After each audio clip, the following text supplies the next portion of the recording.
everyone! Today, my sweet tooth is craving for a fruity taste with a bit of crunch, perhaps a mix between a fruitcake and a biscotti. Most biscottis in the market are either too dry, too tough, and crispy hard, which unfortunately broke one of my receding teeth. So I thought if I can combine the moistness of a fruitcake and the outer crunch of a biscotti, it would be a perfect blend. A biscotti that crumbles down on every bite to go with my espresso is the kind of cake mixture that I'm looking for. And also, it will keep me from breaking more teeth. So my friends, let's try and see what I can come up with.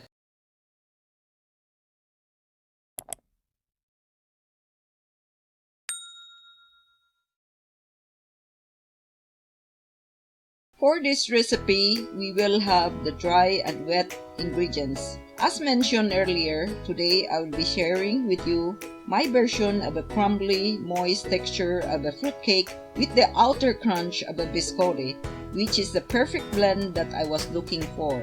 So today we have all the dry ingredients here that are needed, and we start off with 1 cup of mixed fruit glaze that I bought from the market. These are ready mix of fruit, sugar coated and cut into tidbits. But you can always make your own mixed dried fruit like pineapple, apricot, cherries, or kiwi, or whatever you can find in the market. Just make sure to cut them into small pieces like so and rinse them if they are too dry before adding to the butter. And then I have also some jumbo size raisins, a half cup that I chop up into small pieces. Then I have a 1/3 cup of silvered almonds and 3/4 cup of sugar. And then 1 teaspoon of salt and 1 teaspoon of baking powder. And last but not the least is the 3 cups of flour. For the wet ingredients, we have 4 items here. 100 grams of melted unsalted butter, 2 teaspoons vanilla, 4 eggs, and 1/3 cup of cooking oil.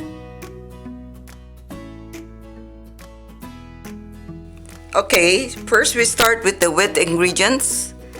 Butter.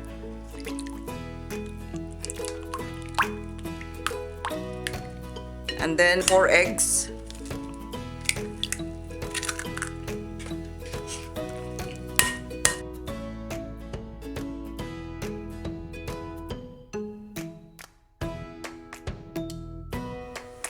Next, we're gonna put our sugar and whisk again. And then I have the oil.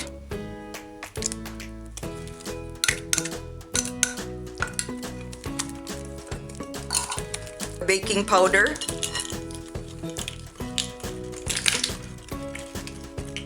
Then the salt.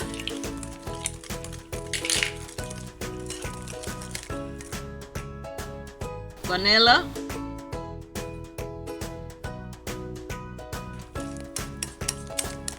and now we can start with the dry ingredients.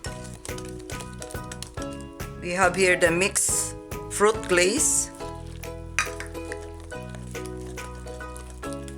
and then my raisins.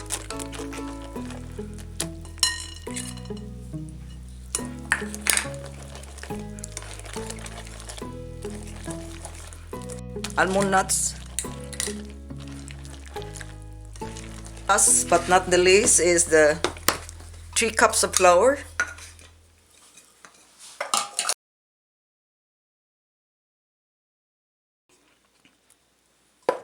So that's all we have now, so we try to mix it well. Incorporate everything together. Because the mixture will be a dense and heavy dough, it will be ideal either to work with your hands using a pair of gloves or with clean bare hands or using a stand mixer so that kneading process will be easier and thorough. As you work alone, scrape the bowl down and mix until you have a crumbly but cohesive mixture. Repeat this process for a few minutes or few times, ensuring ingredients are well incorporated and distributed. At this time, you should be preheating your oven at 350 Fahrenheit or 176 Celsius.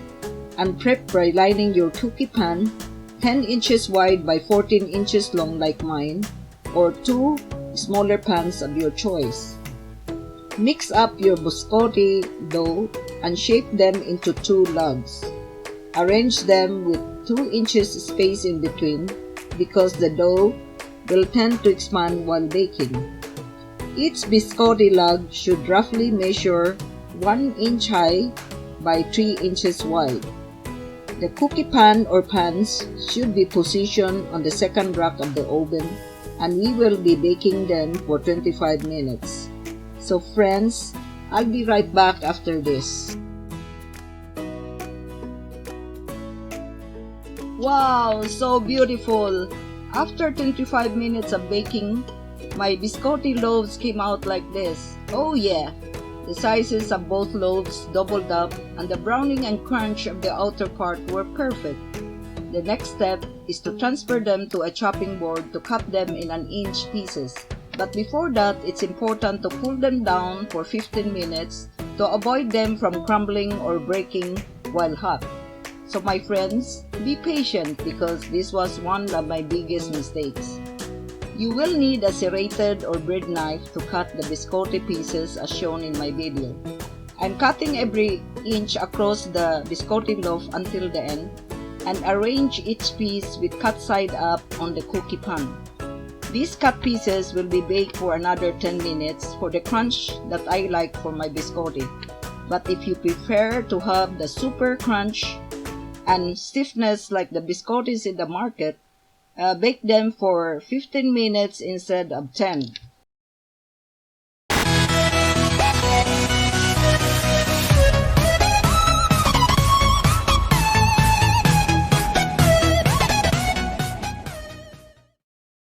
My friends, with my convection oven, my biscottis were nicely browned and crunchy after 7 minutes of baking instead of 10 minutes. I took them out before time was up because, as I said, I'm aiming for the kind of biscotti that crumbles in every bite like a fruitcake but has that outer crispy crunch of a biscotti. So depending what oven you have, eyeballing them 3 to 4 minutes before is very important to reach best result and not to burn them. So here I am, enjoying every bite of my biscotti with a cup of coffee. Feeling much safer to have more bites because I know they won't break my teeth again. Ha! These biscottis are so good. You can keep them in a cookie jar or canister for months, and the taste will be equally good in your next coffee breaks or afternoon snacks. My biscottis came out to be a success. They have the exact crispiness and moist texture that I was aiming for. They were so good. Not too sweet to go with my coffee. I used 3/4 cup of sugar for this recipe because my mixed fruit glaze were already sugar coated.